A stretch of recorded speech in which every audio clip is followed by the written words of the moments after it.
Science, for me, is a one-sided science. You cannot do science without looking at socio-economic implications. If the developed world is asking for phase-out of fossil fuel, then she should also be giving us the socio-economic scenario. They should be telling us what is going to happen to the stability of those countries, what is going to happen to government sustainability, the economic interests of those countries. Are we going to phase out to promote more coups in Africa? Are we going to phase out to promote more unconstitutional change of government? Because if there's economic hardships, then what are you promoting? So the science must not be one-sided. It must be on both sides. If science is saying, according to the developed world, which I don't agree, is saying phase out, then what are the socio-economic implications of that?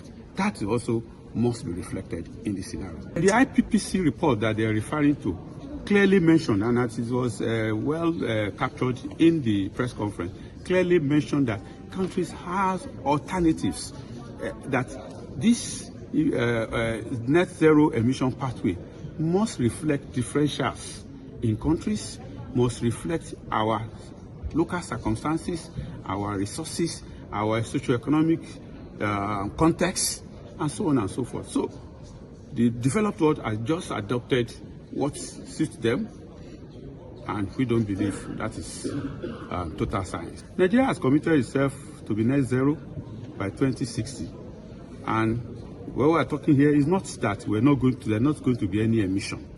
What we're saying is that there will be balance. As you emit, you also have the requisite resources to remove that emission from the atmosphere. So there's net zero, there's balance of zero. You emit and you remove. And you can remove from forests, you can remove using machines, technologies.